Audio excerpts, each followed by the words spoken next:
All right, music fans, welcome back. Harmless Dave here, talking about real music in real time for real people just like you and just like me. Before I begin this video, I don't have too many record albums, but here's one of them. Actually, I've got their last two albums on vinyl. I do not have a turntable in the house. It's on the Christmas wish list. Fire Tiger, a band from Hollywood, California. If you like pop and rock from the 80s and early 90s, this is fantastic. Again, all the time available on vinyl and CD. I think it's just firetiger.com. So I just had to toss the album. I think it landed safely, though.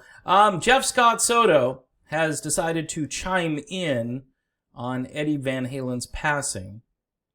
The former Journey and Yngwie Malmsteen singer discussed his appreciation for the groundbreaking musician in a brand new interview with MisplacedStraws.com. The groundbreaking.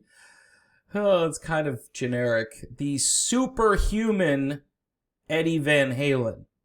He said, "I can't even put into words what Eddie meant to me, as much as what he meant to the world, my peers, my colleagues, fans of mine. Hey, Jeff. In general, he left more than just a game-changing legacy to us." Yeah. This paragraph is a bit of a word salad, and it's easy for me to say, right? It's weird because when someone like that, when somebody that important to us personally, now I'm trying to be Jeff Scott Soto. I've got to get more hair and more height. Whether it's somebody that everybody knows or agrees with or feels for, you don't even have to agree.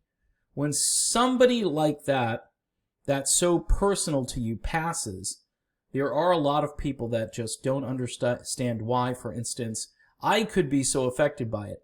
The day I did that video, I was choking up on camera, and I left it. It was in the moment, and I wasn't really proud of the video, because here I am trying to talk about Eddie Van Halen, and I'm choking up, and it's not good.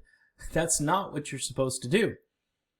He goes on, "I didn't have a personal relationship or a working relationship with Eddie, so why am I so affected?" You know, part of this is this grand communal experience that I try to explain to my kids, and I try to explain to others who missed the train, who didn't get on the 50s, 60s, 70s, 80s, early 90s train where there was just so much amazing music. And we took that for granted. And we had this experience where we got together, whether it was because of radio, whether it was because of concerts, whether it was our high school experience or college experience. Much of it now only exists in little pockets here and there.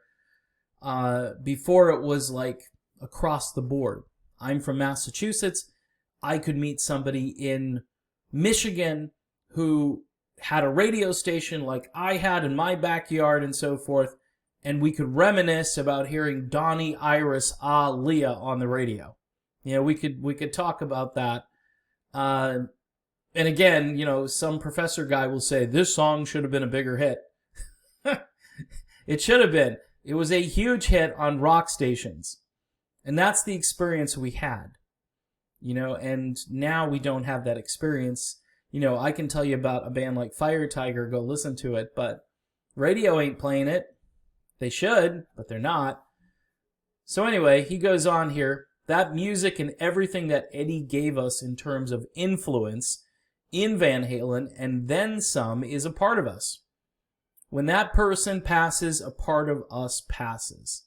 A part of us dies too. We've had a rough year this year with people checking out.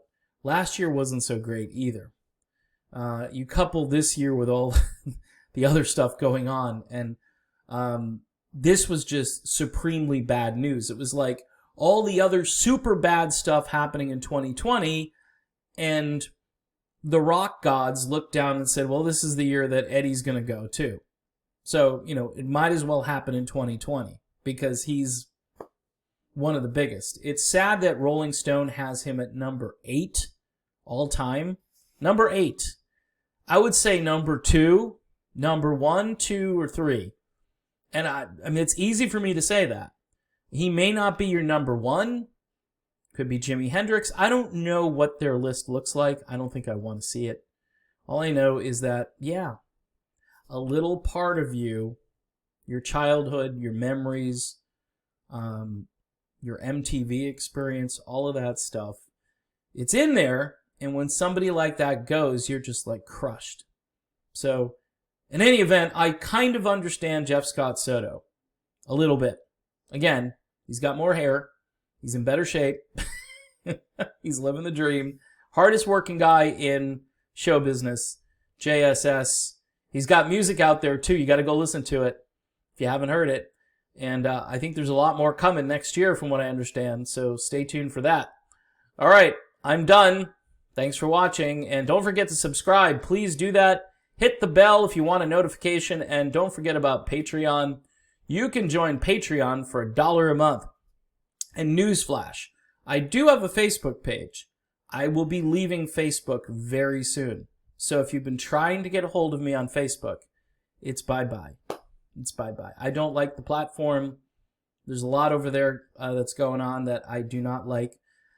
Much like Twitter, in a different way. But the best place to find me is Patreon, and all you got to do is pay $1 a month to do that.